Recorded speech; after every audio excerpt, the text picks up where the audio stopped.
안녕하세요, 학생 여러분. 오늘 우리가 같이 살펴볼 해설 내용은요, 정말 흥미로운 주제입니다.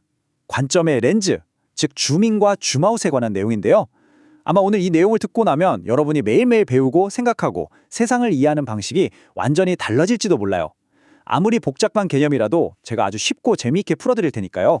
자, 다 같이 한번 이 매력적인 탐구를 시작해 볼까요? 자, 본격적으로 한번 파헤쳐 보죠.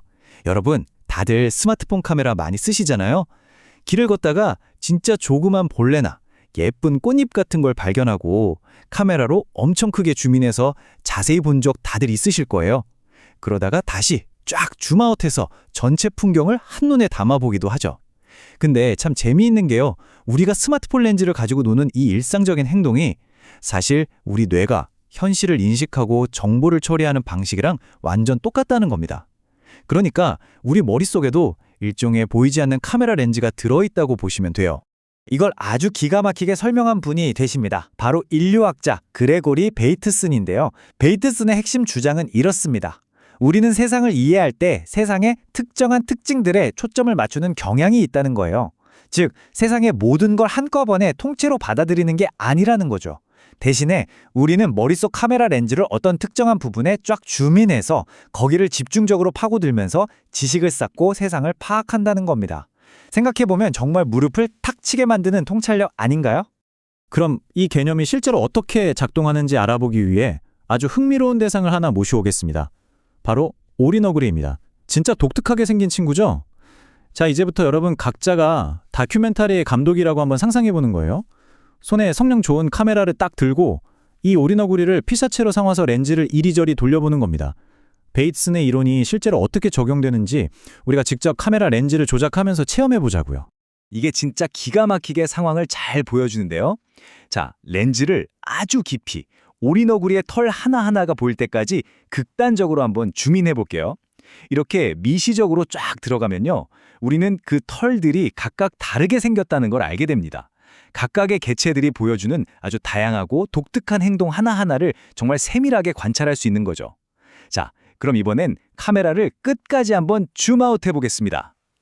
줌아웃을 쫙 당기면 개별적인 털 같은 미세한 특징들은 싹 사라지고 오리너구리라는 하나의 덩어리, 통일된 대상이 보입니다. 여기서 더 줌아웃을 하면요.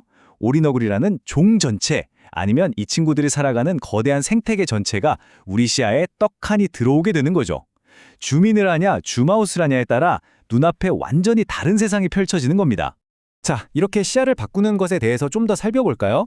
방금 본 것처럼 우리는 이런 여러 가지 관점들 사이를 아주 자유롭게 왔다 갔다 할 수 있습니다.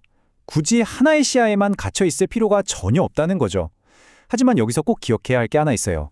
방금 전처럼 털 하나하나를 볼 수 있을 정도로 엄청난 줌인을 하거나 아니면 거대한 생태계 전체의 움직임을 추적할 정도로 극단적인 줌아웃을 하려면 우리 맨눈만으로는 부족하겠죠.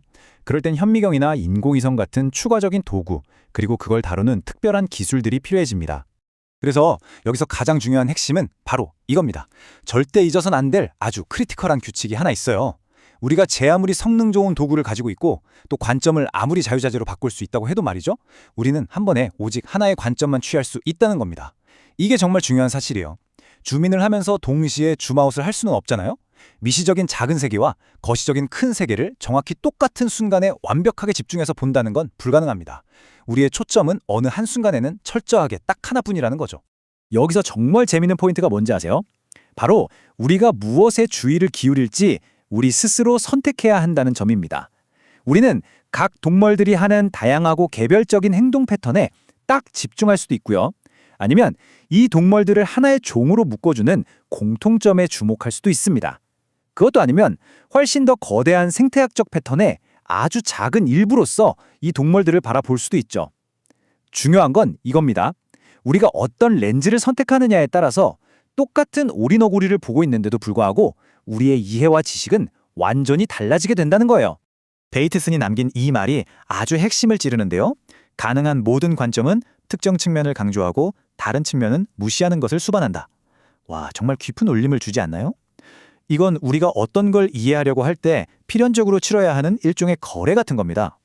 여러분이 카메라 렌즈를 어떤 특정한 곳에 딱 맞추기로 결정하는 바로 그 순간, 그건 필연적으로 다른 무언가는 보지 않기로, 즉 무시하기로 선택했다는 뜻이 되거든요. 털의 부드러운 질감을 제대로 이해하기 위해서는 거대한 생태계의 흐름은 잠시 눈 감아야 하는 것처럼 말이죠. 학생 여러분, 이제 오늘 이 탐구를 슬슬 마무리하면서 여러분 스스로에게 이런 질문을 한번 던져보셨으면 좋겠어요. 지금 당장 여러분의 렌즈는 무엇을 강조하고 있고 또 무엇을 무시하고 있나요? 여러분이 교실에서 책을 보며 공부할 때, 친구들과 신나게 수다를 떨 때, 혹은 스마트폰으로 세상 뉴스를 볼 때 여러분은 머릿속 카메라를 어디로 주민하고 계신가요? 그리고 그 렌즈 프레임 밖으로 밀려나서 무시되고 있는 것들은 과연 무엇일까요? 오늘 우리가 같이 살펴본 이 관점의 렌즈 법칙을 꼭 기억해 주세요. 그럼 앞으로 세상을 훨씬 더 넓고 또 깊게 이해할 수 있을 겁니다. 계속해서 호기심을 가지고 질문하고 여러분만의 렌즈를 이리저리 다양하게 돌려보세요.